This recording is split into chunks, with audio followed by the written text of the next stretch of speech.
Hello Internet, this is WavLink and welcome to my tech review. Today is a follow-up video when we're gonna compare two different docking stations. On one side we're gonna have WavLink and on the other side we're gonna have CalDigit. So I have the privilege to use both of those docking stations and both of them got their pluses and minuses. And as you can see, I got my CalDigit back from repairs. So this thing failed on me and actually caused a lot of system crashes for my new MacBook Pro 16-inch. The basic problem was when your computer will wake up from sleep and try to activate one of these two 4K LG displays, it will basically give you a Radeon error and a crash dump and crash the whole system. Right now I'm using WavLink mostly. WavLink is connected through HDMI ports. CalDigit only got DisplayLink ports, so that's the downside if you don't like to use display ports. But at the same time, WavLink is requesting separate drivers to be installed, and these drivers might be pretty aggressive on CPU, even though you might not actually see it on the system like MacBook Pro 16-inch with a very powerful CPU and a lot of memory. But I got that question in one of the comments to my videos, and people were asking how much power drain is for CalDigit, how much power drain is for WavLink, how much CPU is getting used by WavLink driver to actually present these two images on 4K displays. And I got those answered. So basically when we go and say on the idle of the WavLink, the driver will use, it's called DisplayPort driver, and it's basically going to use around 5 to 6% CPU usage. With your i9 CPU, that's not going to be much. You're probably not going to see it at all. But if you put a video on one of the screens, even in a full screen or majority of the screen real estate will be used by the video, the CPU will jump up to 50, sometimes even to 60%. And if you go full screen on one of the 4K displays, then it's going to go all the way up to 80%. Still, you would not see that as a lagging on the system because its CPU power is something this MacBook Pro 16-inch got a lot of, and therefore you don't really notice. The other thing is, which we have under WavLink, let's talk about WavLink first, because this is what I'm using right now, and still my memory is still fresh of what issues I was getting with WavLink and how did I fix it. So one of the issues was on a 60 Hz 4K resolution, one of the screens will blink from time to time. So you will see you're working on it, turn off, turn on, and then you work for another 5-10 minutes, again turn off, turn on. So that probably was due to the driver not being fast enough to actually send picture to the screen, and that's only an issue when you use 60 Hz on 4K. If you go below that resolution, even like the 2K 60 Hz, this issue is no longer manifesting itself. So what I did, because real estate for me of the screen is much more important than actual refresh rate, so what I did, I selected 4K but at 30 Hz. And right now this system's been up like for 3 weeks solid, no crashes, no Radeon error in a crash dump, because some people actually read in the comment down below saying that there's a problem with Apple MacBook Pro 16-inch, especially for the driver for ATI cards, and that driver will manifest itself in a problem when the system will crash with Radeon error. Not happening with WavLink, it did happen a lot with this guy. But what I did, actually, let's talk right now about CalDigit.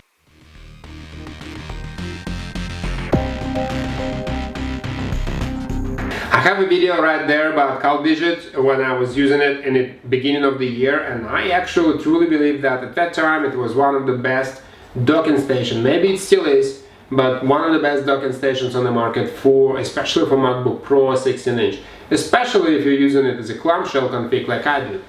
You see there, this is my MacBook right there, and it's closed all the time like that. So I'm using this 4K, I have external keyboard right there, I have my trackpad, and if I need to get mobile, I just disconnect all the connectors on the side, I'll take my laptop, and then I'm back, I connect it back. The thing is, the other downside of the WavLink, or maybe not the downside, but depends on how you look at it, it doesn't have power delivery, so you cannot charge your MacBook Pro with WavLink station. With this guy you can. This guy got 80 watt power delivery, and the power supply for this brick is massive. It's pretty much as big as the docking station itself. It's relatively heavy. This thing heats up CalDigit will heat up during the normal operation, and that's why probably the case of this particular docking station is all aluminum, and you can see the radiator side on both sides, the radiator grids. This will allow to evaporate the heat much faster than on the WavLink side, because this thing is like aluminum and the front is plastic. Even though this guy supports you can connect to the display ports as well, but the beauty of these docking stations, you can always connect HDMI directly to these two screens using HDMI ports as well. There are 4 USB 3 on the front. There is an indicator for the power, and there is a microphone and the speakers, which I'm using right now, connecting to external speakers. The downside probably also on this WavLink station is that on CalDigit you have external USB-C right there. You can connect another peripheral device like hard drive, or like probably SSD Samsung drive, T5 or T7, whatever you use. Actually T7 is questionable to use because the fingerprint reader is not always working. I read a lot about that. I was seriously considering getting the latest Samsung drive, but after I read all these reviews about issues people are having with those, thank you very much. I'll stay back with my T5, which is working solid, like rock solid. I was using this port to connect my T5 drive before. The other benefit of this particular docking station with CalDigit was the actual SD card reader integrated right into the docking station. So from the perspective of the actual user experience, how would you consider? If this thing is working solid, that would be much better than actual WavLink, because just of the convenience. You have your charging, 1. You have your display ports, 2. You have 2 USB 3.2 5 gigabit per second on the back as well. You have your network, which is exactly the same as on this WavLink station. But on top of that, when your system is loaded up and this guy is sitting on the floor, you have all your required access right on the front. The other thing is the combination of the jacks here right now is actually a microphone and headphones as well on this guy. So here you have separate mic, separate speakers, which is a good thing. For me it's much better thing than one single jack. But from the convenience perspective, this would have been actually pretty good, because you have all you need. SD card reader. I have to buy this guy here, which is Anchor. This is the adapter, small thing which you connect to USB 3.2, and it's got SD, micro SD on the side, and you just install it and use it. This is what I'm using right now to actually get my footage of the camera to the system. But before, when I was using CalDigit, I would just go ahead and connect my micro SD directly to here. SD card, right? SD card right there. There's no micro SD on this. Well, this is new. I checked the serial number. They decided not to repair my unit, and I really want to try it again, because this monitor supports DisplayPort as well. And I have cables which are coming in bundle with those monitors. 2 pairs of HDMI and 2 cables I have for DisplayPort. So connecting those to this guy here is not a big issue. The problem is why I'm reluctant to do so, even though I'm still going to test it and see, maybe give it a week or maybe 2 weeks, depends if that's going to be solid, because my inconvenience was then this guy will wake up, the system will not always turn 2 displays at the same time. What I mean is, this display will stay dark, this display will wake up. And the only reason why you can fix that, the only way to fix it, is to go drag this thing out, disconnect the cable, reconnect it back, and then this display will show up. Not a good way to do stuff, because this is kind of inconvenience. Each time, every morning, you have to go and do this and this, like procedure, disconnecting, reconnecting cables. Not supposed to be like that, 100% sure. It's not was original intent by CalDigit, but from my previous unit, that was my experience. That's why I initially highly praised this docking station, and as a way I was actually using it, while I was using it, my expectations and my evaluation of these particular docking stations go down, down, and down, right? And then the whole thing started to crash on daily basis, crash on my MacBook, even in the middle of the work. The system just freeze and then restart. That become really bad. So what I had to do, I have to disconnect this completely, get myself a brand new docking station from WavLink, and I'm happy camper since. So right now my uptime on this machine is over 3 weeks.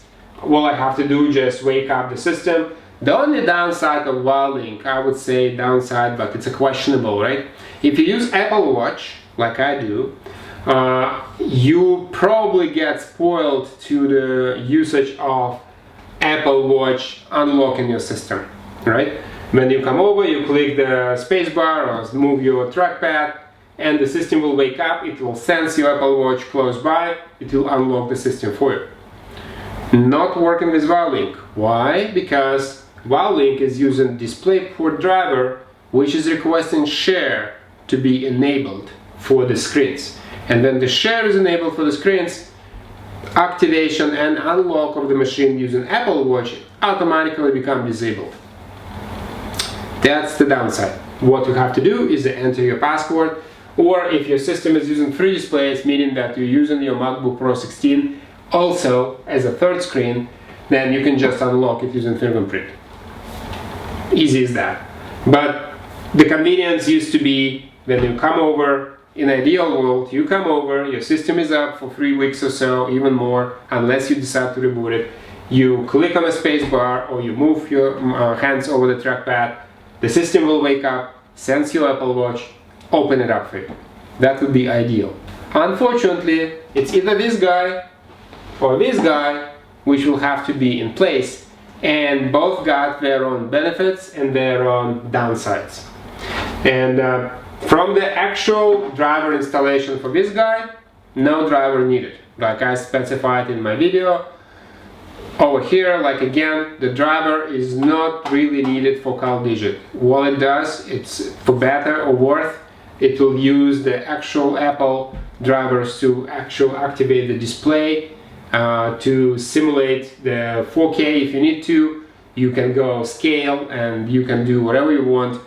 But if all of that will be very good, assuming this thing doesn't glitch.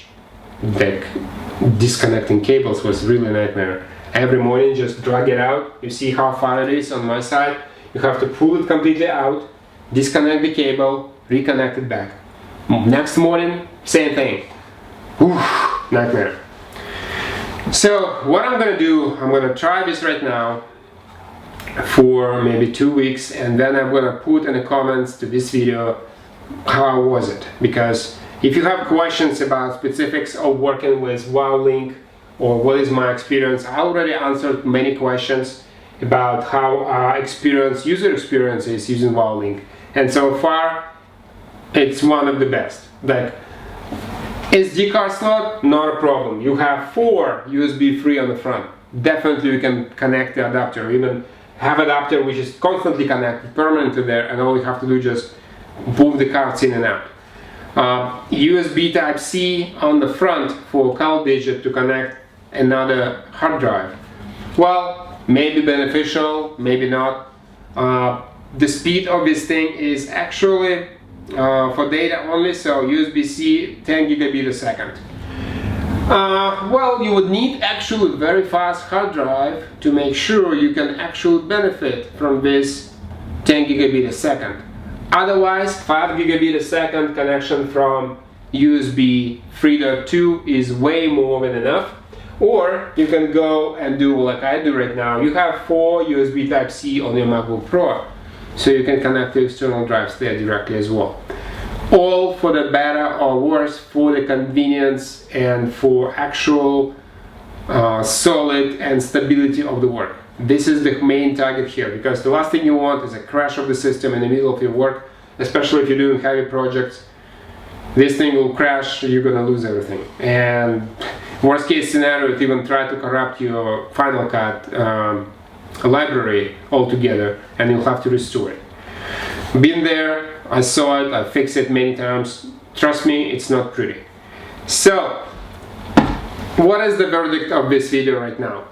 What is the better? What is my recommendation? What is the best thing right now in my mind on connection for MacBook Pro and connection for MacBook Pro and the docking stations to have this set up like I do? 2 monitors, keyboard, trackpad, couple peripheral disks, like I have RAID array right behind my laptop. I have Samsung hard drive, which is USB Type-C connected for the B-rolls and everything. What would be my recommendation? My recommendation is basically, if you need an absolutely must-have SD card, you can try this thing like CalDigit. It will work, probably initially at least, but either it's a design flaw or something inside this unit is not right, but maybe I'm wrong, maybe I'm wrong. I'm gonna check it and see, maybe it was just my unit which was bad, which actually degraded in time. It started all very small and then it grew up in a real massive problem. So that's why it probably gave me a brand new one. But the idea right now, if you want something solid and you want to use 4K, get WavLink. It's simple as that. This will give you stability, all the benefits of the actual solid workplace for you. Okay, that's it for today's quick video. This is an update. If you have questions about usage of CalDigit or WavLink, put them in the comments down below and we'll discuss those. I'll do my best to test the config which you request. And actually, I already tested a couple of settings on WavLink. They proved to be okay, and I answered those in the comments down below. So make sure you read those comments as well. Maybe the question you want to answer already answered in those comments. Otherwise, get to the comments down below, put your question there, and I will do my best to answer those on time. Alright, so that's been it. Thank you for staying with me till the end of this video. Make sure you subscribe, make sure you share it with your friends, especially for the people who are interested to get new docking station for this setup. We all work from home right now. Working from home will become a new paradigm, new norm for most of us. So having yourself very comfortable and solid and stable setup at home is a big deal, trust me. So make sure you subscribe, make sure your notification bell is on, so when I'm gonna issue the next video and I'm gonna publish it on this channel, you will be notified that there is a new video for you waiting. Alright, stay safe, good luck, and see you on the next video. Peace.